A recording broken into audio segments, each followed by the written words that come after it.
दोस्तों, आप सभी यूपीएससी की तैयारी कर रहे हैं। यूपीएससी को लेकर इस बार जिस तरह के क्वेश्चंस पूछे गए थे, इसके बाद बहुत सारे कैंडिडेट्स निराश भी हुए। हालांकि रिजल्ट आना था, कट ऑफ भी थोड़ा नीचे गया, लेकिन इतना ज़रूर है कि यदि आपने प्रिपरेशन अच्छे से की है तो एग्ज़ाम अच्छा जा सकता है। अब रही बात कि प्रिपरेशन कैसे की जाए। यूपीएससी से हताश होकर बहुत सारे कैंडिडेट ने एग्ज़ाम छोड़ दिया, दिल्ली छोड़ दिए, बड़े बड़े सिटी जहां वो तैयारी करते थे उन्होंने उसको ड्रॉप किया है। लेकिन मैं आपको बताना चाहता हूं, इस तरह से हताश और निराश होकर तैयारी छोड़ना इसका सॉल्यूशन नहीं है। यूपीएससी अब के दौर में यह डिमांड करती है कि जो भी आप पढ़े डिटेल में पढ़े, क्योंकि एक क्वेश्चन से लगभग वो 6 से 7 फैक्ट की जानकारी चाहती है। कई बार तो ऐसे क्वेश्चन पूछे जाते हैं जो जिस रिलेटेड टॉपिक से चैप्टर से क्वेश्चन होता है वो दूसरे चैप्टर से भी जुड़ा होता है। यानी कि एक ही क्वेश्चन में कई सारे क्वेश्चन तो पूछे ही जाते हैं, कई सारे दूसरे सब्जेक्ट भी उसमें मिले होते हैं।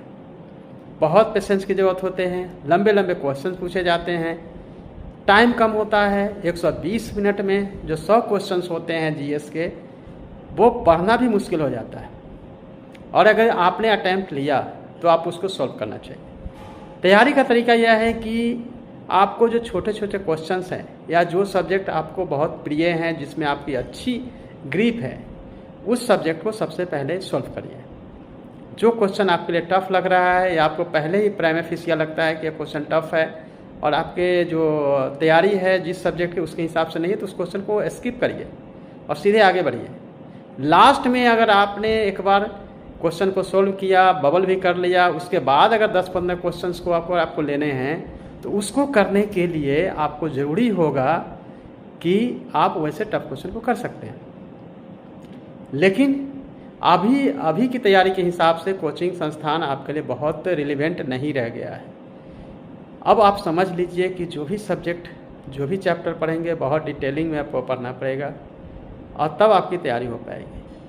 यानी कि अब आप तैयारी का जो पैमाना है वो बदल चुका है। हताश होने की ज़रूरत नहीं है। मैं अपने वीडियो के माध्यम से आपको गाइड करूंगा कि किस तरह से आप अपनी तैयारी कर सकते हैं। मैंने भी यूपीएससी क्रैक किया तो भी उस समय भी ऐसे ही क्वेश्चन पूछे जाते थे। ऐसा नहीं था कि बिल्कुल ईजी जैसे क्वेश्चन होते थे, नहीं। आज के दौर में नेट पे सभी इन्फॉर्मेशन अवेलेबल है, लेकिन कहाँ से पढ़े, कहाँ से छोड़े, यह बहुत इंपॉर्टेंट है। इसलिए उसके हिसाब से तैयारी करें। नेक्स्ट वीडियो में मिलते हैं और जरूर आपको बताएंगे। All the best friend.